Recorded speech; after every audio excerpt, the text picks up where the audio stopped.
Il y a toujours un moment précis où tout bascule, un aliment que personne ne voulait, des œufs que les pêcheurs jetaient, un produit que les bars américains donnaient gratuit avec la bière. Aujourd'hui, ce même aliment se vend 30 000 € le kilo. 30 000 € pour un kilo d'œufs de poisson. Comment un déchet de pêcheur est devenu le symbole absolu du luxe mondial? Voici le déclic. Au 19e siècle, dans les bars de New York et de San Francisco, il y avait sur le comptoir deux choses, des cacahuètes salées et du caviar. Les deux étaient gratuits. Les barman posaient des coupelles de caviar à côté de la bière pour donner soif aux clients et les faire commander davantage. Les sturgeons pullulaient dans les rivières américaines.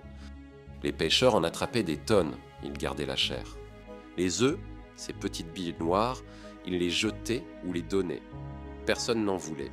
Personne ne pouvait imaginer que ces œufs allaient un jour valoir plus que l'or. Pour comprendre le caviar, il faut comprendre l'esturgeon. C'est l'un des poissons les plus anciens de la planète. Il existait déjà il y a 250 millions d'années, avant les dinosaures. Il peut vivre plus de 100 ans, et c'est là que tout se complique. Une femelle esturgeon met entre 8 et 20 ans avant de produire ses premiers œufs. 20 ans pour un seul kilo de caviar. Pendant 20 ans, il faut nourrir le poisson, l'entretenir, le surveiller, maintenir une eau à la bonne température, surveiller sa santé, et après, si tout s'est bien passé, on obtient quelques centaines de grammes à quelques kilos de caviar. C'est ça le premier secret du prix du caviar. Ce n'est pas un produit rare parce que les gens ont décidé qu'il était cher. C'est un produit rare parce qu'il est biologiquement impossible de le produire vite. Mais la rareté seule ne suffit pas à créer le luxe. Il faut une histoire, un mythe, des personnes puissantes qui s'en emparent. C'est la Russie qui a créé ce mythe. Les tsars russes consommaient le caviar de la mer Caspienne depuis le XIIe siècle. La mer Caspienne était le paradis de l'esturgeon, des millions de poissons, des œufs d'une qualité exceptionnelle.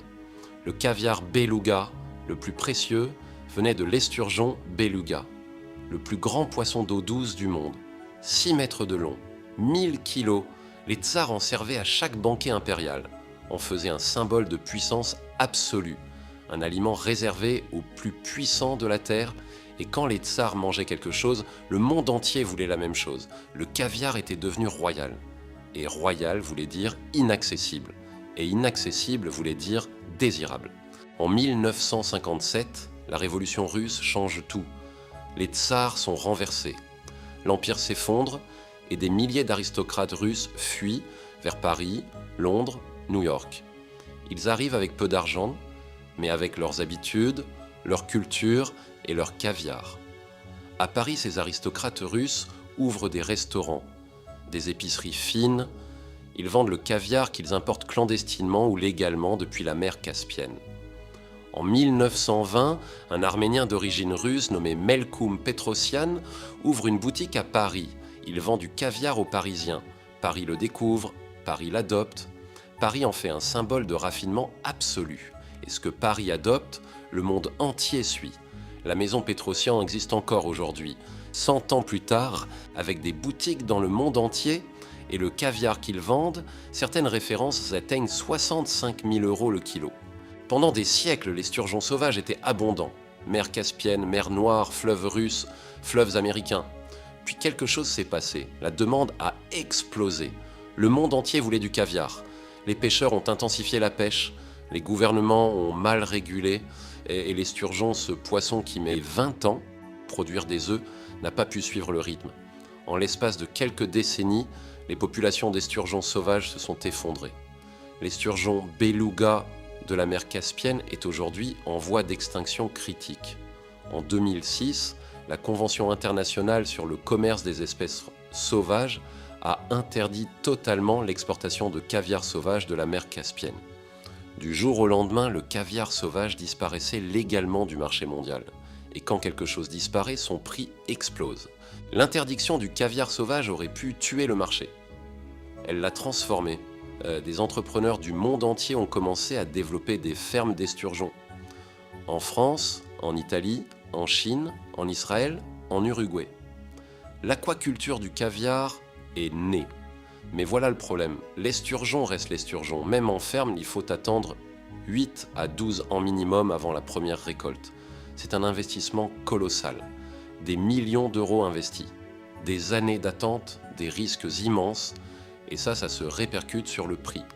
Aujourd'hui, la France est devenue l'un des premiers producteurs mondiaux de caviar. La Gironde, la Dordogne, des fermes dans le sud-ouest français élèvent dans des esturgeons et produisent un caviar reconnu comme parmi les meilleurs au monde. Un caviar français, de qualité russe, vendu au prix du luxe absolu. Voilà prix du caviar en chiffres réels. Une femelle esturgeon coûte plusieurs milliers à l'achat. Il faut entre 8 et 20 ans de nourriture, de soins, d'eau filtrée, de surveillance vétérinaire pour obtenir au final entre 300 grammes et 3 kg d'œufs par poisson. Le processus de récolte doit se faire à la main, en quelques heures, à une température précise, sinon les œufs sont perdus. Le salage, étape cruciale, demande un savoir-faire qui s'acquiert en années de pratique. Et le produit final ne se conserve que quelques semaines. Ajoutez à ça la rareté, le mythe, l'histoire des tsars, l'image du luxe absolu construite depuis des siècles, et vous comprenez pourquoi le kilo de caviar beluga oscille entre 10 000 et 30 000 euros, et pourquoi certaines références ultra rares atteignent 65 000 euros le kilo. Aujourd'hui, le marché mondial du caviar pèse environ 600 millions de dollars par an. Chine, Russie, États-Unis, France, Émirats. Ce sont les plus gros consommateurs, les restaurants étoilés du monde entier en proposent.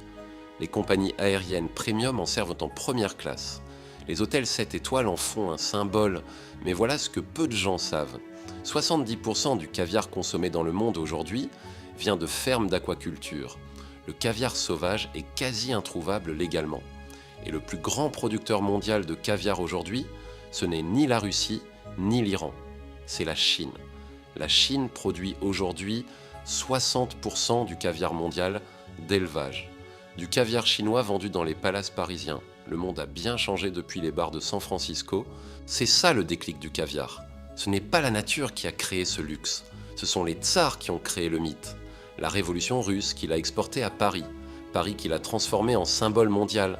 Et la raréfaction qui a rendu ce symbole inaccessible.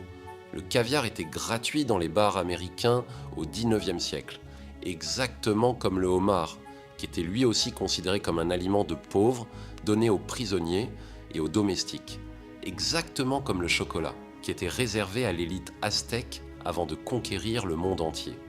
Le luxe ne naît pas de la rareté, le luxe naît du regard que les puissants portent sur quelque chose. Quand les tsars ont décidé que le caviar était royal, le caviar est devenu royal.